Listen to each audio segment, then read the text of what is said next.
ಕೆಲ ನನ್ನ ಬಗ್ಗೆ ವಿಷಯಗಳು ಪ್ರಸ್ತಾವ ಆಗ್ತಾ ಇದ್ದವು. ಈಗ ನಾನು ಟಿವಿ ಮಾಧ್ಯಮದ ಕೆಲವು ಮಿತ್ರರಲ್ಲಿ ಮತ್ತು ಅಬ್ಸರ್ವರ್ನ ಕೆಲವು ಅಧಿಕಾರಿಗಳಲ್ಲಿ ವಿನಂತಿ ಮಾಡ್ಕೋತೀನಿ. ನಾನು 30ನೇ ತಾರೀಕು ಜುಗುಳದಲ್ಲಿ ನಾನು ಪ್ರವೇಶ ಮಾಡುವ ಸಂದರ್ಭದಲ್ಲಿ ಅಲ್ಲಿ ಅವರು ರ್ಯಾಲಿ ಎದುರಿಗೆ ಬಂದರು. ಆ ರ್ಯಾಲಿ ಎದುರಿಗೆ ಬಂದಾಗ ನನ್ನನ್ನು ನೋಡಿ ಧಿಕ್ಕಾರವನ್ನು ಕೂಗಲ ಶುರು ಮಾಡಿದರು. ಅವರು ಕಾಂಗ್ರೆಸ್ಸಿಗೆ ಧಿಕ್ಕಾರ ಅನ್ನಕತ್ತರು.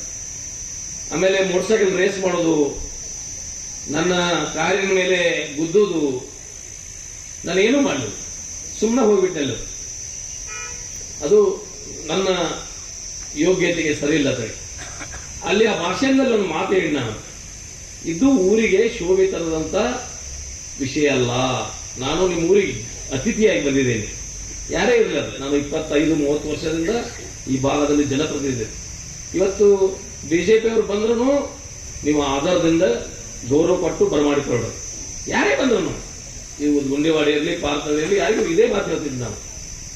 ಅದು ಹೇಳೋ ಸಂದರ್ಭದಲ್ಲಿ ನಾನು ಅವ್ಯಾವ ನಮ್ಮ ಭಾಷೆ, ಉತ್ತರ ಕನ್ನಡ ಭಾಷೆ ಗೊತ್ತಲ್ಲ, ನಾವು ಸುಮ್ಮನೆ ಯಾವ ಏನ್ ಬಿಗಾರ್ಚುಟ ನಾವು ಹುಡುಗ ಮಾತಾಡ್ತೇವೆ ಅತ್ತೇವಿಲ್ರಿ. ಯಾವ ಹುಚ್ಚು ಹುಡುಗರು ಬಿಗಾರ್ಚುಟ ಅವು ಇದನ್ನು ಮಾಡಿದ್ರು ಅಂತ ಇನ್ನ ಅದಕ್ಕೆ ಏನು ಮಾಡಿದರು, ಹಿಂದೂಗಳಿಗೆ ಬಿಗಾರ್ಚುಟ ಅನ್ನಿ. ನಾನು ಹಿಂದೂ ಅಲ್ಲ, ನಾ ಬಿಗಾರ್ಚುಟ ಅನ್ಕೊಳ್ಳೋಕೆ ಸಾಧ್ಯ ಐತೆ ಅಲ್ರಿ? ಈ ಮಾತನ್ನ ನಾನು ಅಲ್ಲಿಗೆ ಸಾಧ್ಯ ಐತೆ ಅನ್ನೋದ ನೀವು ಯಾರಾದ್ರೂ ಎದ್ದು ಹೇಳಬೇಕು. ಸಾಧ್ಯ ಇದೆನಾ? ಅಂದಿಲ್ಲ. ನಾನು ಹಿಂದೂ ಶಬ್ದನೇ ತಗೊಂಡಿಲ್ಲ. ಮತ್ತು ಹಿಂದೂಗಳು ಭಿಕ್ಷುಕರು ಅಥವಾ ನಾನು ಅನ್ನಿ ಅಂತೇಳಿ ಟಿವಿ ಮಾಧ್ಯಮದಲ್ಲಿ ಬರ್ತಾ ಇದೆ. ಇದು ಸತ್ಯಕ್ಕೆ ದೂರವಾದದ್ದು. ನಾನು ಒಬ್ಬ ಹಿಂದೂ ಇರುವುದರಿಂದ ನಾನು ಹಿಂದೂಗಳನ್ನು ಹೇಗೆ ಹೀಯಾಳಿಸಲಿ? ಮತ್ತು ನಾನು ನನ್ನ 25 ವರ್ಷ ರಾಜಕೀಯ ಜೀವನದಲ್ಲಿ ಯಾರಿಗೂ ನಾನು ಕೆಟ್ಟ ಮಾತಾಡಿಲ್ಲ. ಯಾರಿಗೂ ಅವ್ರಿಗೆ ಇನ್ಸಲ್ಟ್ ಮಾಡಬೇಕು, ಅವ್ರಿಗೆ ಅಪಮಾನ ಮಾಡಬೇಕು, ಯಾರು ನಾಯಕರನ್ನು ಅವ್ರು ಕಚೋವರಿ ಮಾಡಬೇಕು ಅಂತ ಶಬ್ದಗಳನ್ನು ನಾವು ಎಲ್ಲಿಯೂ ಮಾತಾಡಿಲ್ಲ. ಆಮೇಲೆ ನಾನು ಭಾಷಣ ಮಾಡುವ ಸಂದರ್ಭದಲ್ಲಿ ಸರ್ ಎಲ್ಲ ಕಡೆ ಕರೆಂಟ್ ಕಟ್ ಆಗೈತ್ರಿ, ಎಲ್ಲ ಕಡೆ ಕರೆಂಟ್ ಬರ್ತಾ ಇದ್ರಿ ಅಂತೇಳಿ.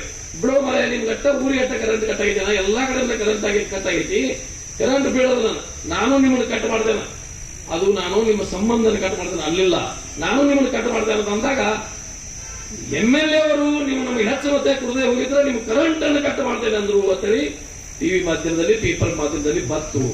ನಾನು ಕರೆಂಟ್ ಮಾಡಕ್ ಯಾರ್ರಿ? ನಮ್ಮ ಅಪ್ಪಂದ ಆಸ್ತಿ ಇಲ್ಲದ ಸರ್ಕಾರ ಅದು ಕಟ್ ಮಾಡ್ಲಿಕ್ಕೆ ಅವಕಾಶ ಇದೆ ಅಲ್ರಿ? ನಾನು ಅದೇ ನೀವು ಮಳೆ ನೀರು ನಿಮಗ ನಮ್ಮ ಪಕ್ಷದವ್ರು ಅಟ್ಟೆ ಕೊಡ್ತೀನಿ, ಮಳೆ ನೀರು ಬೇರೆದವ್ರು ಕುಡುದಿಲ್ಲ, ಇದು ಸಾಧ್ಯ. ಈ ನಮ್ಮ ಪಕ್ಷದವ್ರು ಅಟ್ಟ ಹಾಯ್ಬೇಕು, ಬೇರೆ ಪಕ್ಷದವ್ರು ಹಾಯಬಾರದು, ಇದು ಸಾಧ್ಯ. ಅದು ರುಚಿ ನನ್ನ ಅರ್ಥಕ್ಕೆ ಅಪಾರ್ಥ ಮಾಡುವುದು ಟಿವಿ ಮಾಧ್ಯಮದಲ್ಲಿ ಒಂದು ಹೇಳಿಕೆ ಕೊಡ್ತಾರೋ. ದಯಮಾಡಿ ನನ್ನ ಒಂದು ಹಕ್ಕಚ್ಯುತಿಯನ್ನು ಕಪ್ಪಚ್ಯುತಿ ನನಗೆ ಹಚ್ಚುವಂತ ಕೆಲಸ ಮಾಡಬೇಡ್ರಿ. ನಾನು ಏನಾದ್ರೂ ಇದ್ರ ಹೇಳಿದ್ರೆ ಅದನ್ನು ಸತ್ಯಾಂಶವನ್ನು ಹೊರಗೆ ಹಾಕಿ. ಮದುವೆಯಲ್ಲಿ ನಾನು ಏನ್ ಹೇಳಿದ್ದು, ಸಾಕಷ್ಟು ಜನ ಪ್ರಧಾನಿಗಳು ಈ ದೇಶದಲ್ಲಿ ಆಗಿ ಹೋದ್ರು, ಅದು ಮಾತಾಡಿದ್ದೇನೆ ನಾನು. ಆಮೇಲೆ ಮಾಡೋದ್ರು, ಇದ್ರು ನನ್ನ ಉದ್ದೇಶ ಏನಿತ್ತು, ಏನು ಇವರ ನಂತರ ಮತ್ತೆ ಯಾರು ಪ್ರಧಾನಿ ಆಗ್ಲಿಕ್ಕೆ ಯೋಗ್ಯ ಇಲ್ಲ. ನಾವು 140 ಕೋಟಿ ಜನಸಂಖ್ಯೆಯಲ್ಲಿ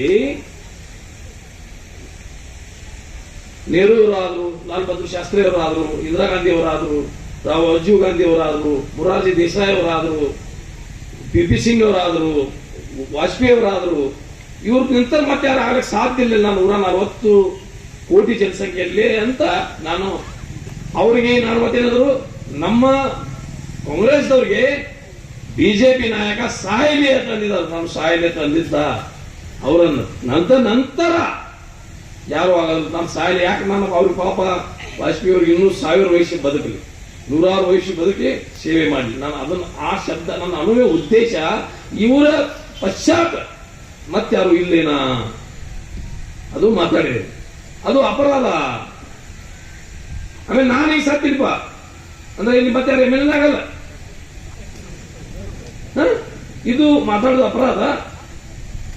ಈ ನಮ್ಮ ಪಕ್ಷದವ್ರು ಸಿದ್ದರಾಮಯ್ಯ ಅವರು ಮಾತಾಡ್ತೇನೆ, ನಾವು ಸಿದ್ದರಾಮಯ್ಯ ಅಂತ ಮಾತಾಡ ಆಗೋದಲ್ಲ. ಇದು ಉದ್ದೇಶ ಇತ್ತು ನಂದು ಹೊರತು ಅವ್ರಿಗೆ ಯಾರಿಗೂ ಒಂದು ಅಪಮಾನ ಮಾಡಬೇಕು ಅಥವಾ ಅವ್ರ ಪಕ್ಷದವರಿಗೆ ಕಪ್ಪು ಚುಕ್ಕಿ ಹಚ್ಚಬೇಕು. ಯಾಕೆ ನಾನು 25 ವರ್ಷದಲ್ಲಿ ಇಂಥವು ಯಾವುದೂ ಮಾತಾಡೋದಿಲ್ಲ. ಈಗೇನ ಅದು ನಮ್ಮ ಉತ್ತರ ಕರ್ನಾಟಕದ ಭಾಷೆ, ನಾವು ಮಾತಾಡ್ತಾ ಮಾತಾಡ್ತಿರ್ತೇವೆ ಒಂದೊಂದು, ಅವು ರೂಢಿಯಲ್ಲಿ ಹೋಗಿರ್ತಾವು. ಅದಕ್ಕೆ ಆ ಮೈಸೂರು ಭಾಗದವರು, ಬೆಂಗಳೂರು ಭಾಗದವರು ನಮ್ಮನ್ನ ಅರ್ಥ ಮಾಡ್ಕೊತಾರೆ. ಈಗ ನಾವು ಯಾವ್ದ್ರೆ ಮದುವೆ ಇತ್ತು, ಭಾಳ ಚಲೋ ಊಟ ಮಾಡಿದ್ರ, ಏನ್ ಸುಳಿ ಮಗ ಊಟ ಮಾಡಿದ್ರಿ ಅದೇವಿಲ್ಲ, ಈ ಉದ್ದೇಶ ಅದನ್ನ ರೂಢಿ. ನಾವು ಮಾತಾಡೋ ಅಪಮಾನ ಮಾಡಬೇಕು, ಯಾರು ಹಿಂದೂಗಳಿಗೆ ಅಪಮಾನ ಮಾಡಬೇಕು, ಹಿಂದೂಗಳ ಬಗ್ಗೆ ನಾನು ಯಾವುದಾದ್ರೂ ಅಪಪ್ರಚಾರ ಮಾಡಬೇಕು ಅಂತ ಯಾವುದು ನನ್ನ ಉದ್ದೇಶ ಇಲ್ಲ. ಅದನ್ನು ನಾನು ಮಾತಾಡಿಲ್ಲ, ನಾನು ಮಾತಾಡಕ್ ಹೋಗೋದು ಇಲ್ಲ. ನಾನು ಒಬ್ಬ ಹಿಂದೂ ಇದ್ದೀನಿ, ಅದಕ್ಕಾಗಿ ಬಂಧುಗಳೇ ನಾನು ಕರೆಂಟ್ ಕಟ್ ಮಾಡ್ತೀನಿ. ಹಿಂದೂಗಳು ಬಿಗರ್ ಚೋಟ ಅಥವಾ ಸಾಯಲಿ ಅನ್ನೋ ಶಬ್ದ ಇಲ್ಲ. ಸತ್ತರೇ ಮತ್ತೆ ಅದು ಆಗೋದಿಲ್ಲ, ಇದರಲ್ಲಿ ಸಾಯಲಿ ಅಂತ ನನಗೆ ಅಂದ್ರೆ ನೀವೆಲ್ಲ ನಾನು ಅಂತೀನಿ, ನೀವೆಲ್ಲಾರು ಸಾಯಲಿ, ನಾ ಒಬ್ಬ ಬದುಕಿರ್ತೇವೆ, ಅದು ಶಕ್ತಿ ಐತಿ ಅಲ್ರಿ. ಹಂಗಾಗಲ್ಲ. ಮಾತಿನ ಭರದಲ್ಲಿ ಏನಾದರೂ ಅವು ಅರ್ಥ ಮಾಡ್ಕೊಂಡು ನೋಡ್ರಿ. ನೀವು ಈಗ ತಿಳ್ಕೊಳ್ಳೋದ್ರ ಚಲೋನು ತಿಳ್ಕೊಬಹುದು, ತಿಳ್ಕೊಳ್ಳೋದ್ರ ಕೆಟ್ಟು ನಮ್ಗೆ ಬೇಡ ಇರ್ತದ್ರಿ. ನಾವು ನಮ್ಗೆ ಮಾತಾ ಚಂದಿಲ್ಲ ಇದ್ದು ಏನ್ ಮಾತಾಡಿ ಮಗ ಬಾಲ್ ಒಮ್ಮೊಮ್ಮೆ ಏನ್ ಚಂದ ಮಾತಾಡಿದ್ರಿ, ನಮ್ಗೆ ಬೇಕಾಗಿತ್ತಂದ್ರೆ ಚಂದ, ಬೇಡ ಆಗಿತ್ತಂದ್ರೆ ಬಹಳ ಹೊಲಸು ಮಾತಾಡಿದ, ನಾಲಿಗೆ ಹರಿಬಿಟ್ಟ, ಅವನ ಬುದ್ಧಿಲ್ಲ, ಇವೆಲ್ಲ ಬರ್ತಾವ. ನಾನೇನು ಅಂತ ಶಬ್ದಗಳನ್ನ ಮಾತಾಡಿಲ್ಲ. ಇದು ಸ್ಪಷ್ಟೀಕರಣ ಕೊಡ್ತಾ ಇದ್ದೀನಿ, ನಾನು ಮಾತಾಡಕ್ ಹೋಗುದೂ ಇಲ್ಲ.